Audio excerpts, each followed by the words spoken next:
मदन हलवाई। यदि आप मेरी चैनल में नए हो तो मेरी चैनल को सब्सक्राइब करें, शेयर करें और लाइक करें। धन्यवाद। गर्मा गर्म समोसे की खुशबू आते ही समझ गया कि मदन हलवाई की दुकान के पास पहुंच गए। तांगे से बाहर झांक कर देखा तो मदन हलवाई का नौकर समोसे तल रहा था। बस वहीं तांगा रुकवा लिया। तभी आभा, मेरी पत्नी, बोली, आभा बस हो गया न। यहाँ आते ही हलवाई की दुकान पर कूद पड़े।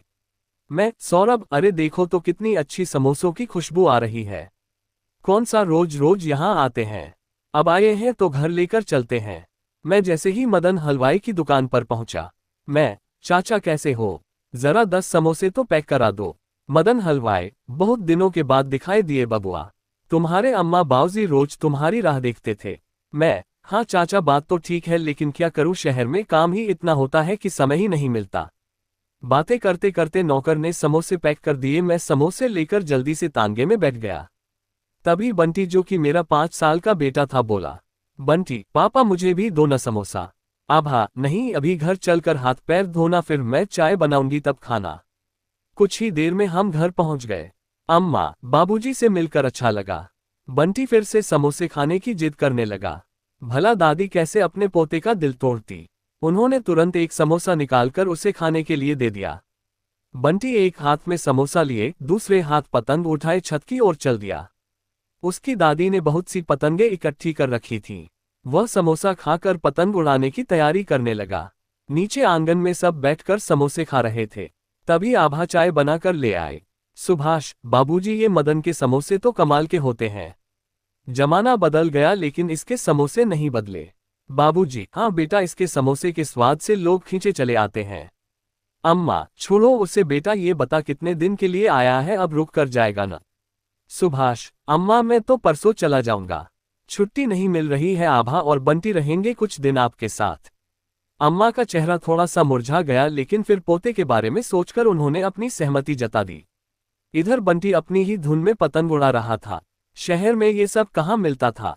तीसरे दिन सुभाष अपने काम पर वापस चले गए। बंटी की छुट्टियां थी तो आभा और बंटी रुक गए। कुछ दिन बाद सुभाष बंटी और आभा को लेने गया। मदन हलवाई की दुकान के पास पहुंचकर उसने देखा कि दुकान बंद है। घर पहुंचा तो पता लगा मदन हलवाई का बेटा बहुत बीमार है। उसकी ही देखभाल में वह लगा था।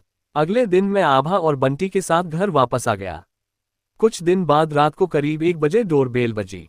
गेट खोला तो देखा सामने मदन हलवाई खड़ा था। मदन भैया माफ करना, इस समय तकलीफ दे रहा हूँ। आपके बाबूजी ने पता दिया था इसलिए आ गया। मैं, क्या बात है, सब ठीक तो है, तुम अंदर आओ। मदन भैया, मेरा बेटा अस्पताल में है, उसका ऑपरेशन होना है। मुझे बहुत सख्त 2 लाख रुपए की जरूरत है, आप मेरी मदद कर दो। गांव पहुंचते ही लौटा लूंगा। मैं, अच्छा अंदर तो आओ देखते हैं। मदन आकर सोफे पर बैठ गया। आभा ने उसे पानी का गिलास पकड़ाया। मदन हड़बड़ाहट में पानी पीने लगा। मैंने आभा की ओर देखा तो उसने इशारे से मना कर दिया। मैं, भैया इतना पैसा तो मेरे पास है नहीं, अगर 10-20 हजार की बात होती तो बात और थी। मदन भैया किसी से दिलवा दो, कल मेरे बेटे का ऑपरेशन है, कितनी भी ब्याज पर दिलवा दो। मैं, अच्छा मैं देखता हूँ कौन सा हॉस्पिटल है, तुम वहां पहुंचो, मेरे से जो भी बन पड़ेगा मैं करूंगा। सुबह मैं हॉस्पिटल आता हूँ। मदन हॉस्पिटल का नाम बताकर जाने लगा। जाते जाते उसने मेरा हाथ अपने हाथ में लेकर कहा, मदन भैया शहर में बस आप ही का सहारा है, ध्यान रखना। उसके जाने के बाद आभा ने कहा, आभा कोई जरूरत नहीं है इसे पैसा देने की, कोई हमारा रिश्तेदार तो है नहीं।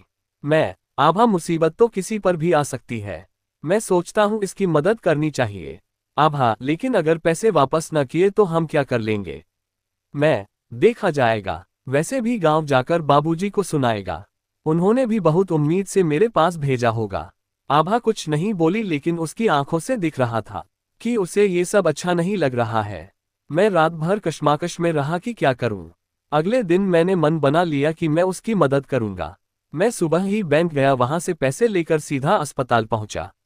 रिसेप्शन पर मदन खड़ा था। मैं, भैया ये लो 2 लाख रुपये, जमा करा दो। मुझे देखकर मदन की आंखों में आंसू भर आए। मदन भैया तुम्हारा बहुत धन्यवाद, लेकिन अब इसकी जरूरत नहीं, आज सुबह 4 बजे मेरा बेटा चला गया मुझे छोड़कर।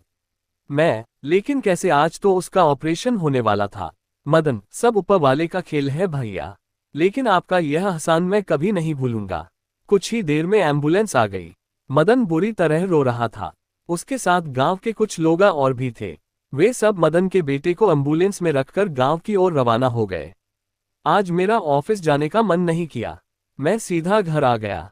घर आकर मैंने सारी बात आभा को बताई, उसे भी बहुत बुरा लगा।